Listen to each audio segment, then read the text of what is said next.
Salam sejahtera untuk kamu semua. Sarapan firman hari ini, bacaan liturgi Minggu 30 Juni 2024. Bacaan hari ini diambil dari Injil Markus bab 5 ayat 21 sampai 43. Sekali peristiwa setelah Yesus menyeberang dengan perahu, datanglah orang banyak berbondong-bondong lalu mengerumuni dia. Ketika itu Yesus masih berada di tepi danau. Maka datanglah seorang kepala rumah ibadat yang bernama Yairus. Ketika ia melihat Yesus, tersungkurlah Yairus di depan kakinya. Dengan sangat ia memohon kepadanya, "Anakku perempuan sedang sakit, hampir mati. Datanglah kiranya dan letakkanlah tanganmu di atasnya, supaya ia selamat dan tetap hidup." Lalu pergilah Yesus dengan orang itu. Orang banyak berbondong-bondong mengikuti dia dan berdesak-desakan di dekatnya. Adalah di situ seorang perempuan yang sudah 12 tahun lamanya menderita pendarahan. Ia telah berulang-ulang diobati oleh berbagai tabib, sampai habislah semua yang ada padanya, namun sama sekali tidak ada faedahnya. Malah sebaliknya, keadaannya makin memburuk. Dia sudah mendengar berita-berita tentang Yesus, maka di tengah-tengah orang banyak itu ia mendekati Yesus dari belakang dan menjamah jubahnya, sebab katanya, "Asal ku jamah saja jubahnya, aku akan sembuh."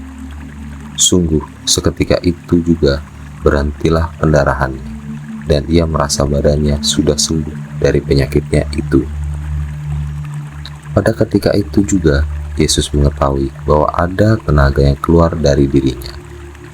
Maka ia berpaling di tengah orang banyak itu dan bertanya, "Siapa yang menjamah jubahku?" Murid-muridnya menjawab, "Engkau melihat sendiri bagaimana orang-orang ini berdesak-desakan di dekatmu. Bagaimana mungkin engkau bertanya, 'Siapa yang menjamah aku?'" Lalu Yesus memandang sekelilingnya untuk melihat siapa yang telah melakukan hal itu. Maka perempuan tadi menjadi takut dan gemetar sejak ia mengetahui apa yang telah terjadi atas dirinya. Maka ia tampil dan tersungkur di depan Yesus. Dengan tulus ia memberitahukan segala sesuatu kepada Yesus. Maka kata Yesus kepada perempuan itu, "Hai anakku, imanmu telah menyelamatkan engkau.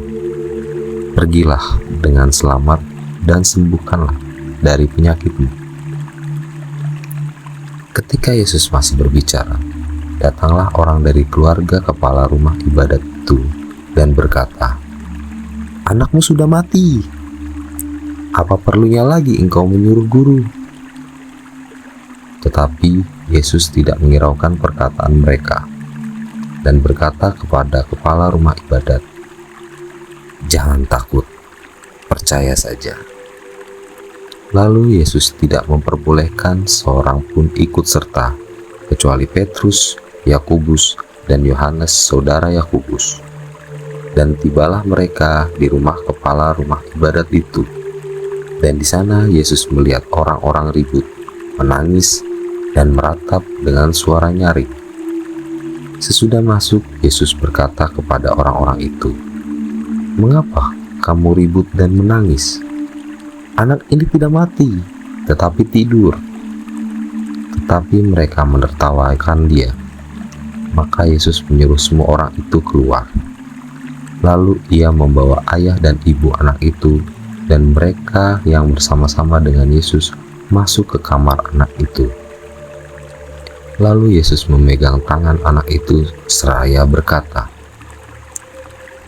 "Talita kum," yang berarti, "Hai anak, aku berkata kepadamu, bangunlah." Seketika itu juga anak itu bangkit berdiri dan berjalan, sebab umurnya sudah 12 tahun. Semua orang yang hadir sangat takjub. Dengan sangat Yesus berpesan kepada mereka, supaya jangan seorang pun mengetahui hal itu. Lalu Yesus menyuruh mereka memberi anak itu makan. Demikianlah sabda Tuhan. Terpujilah Kristus.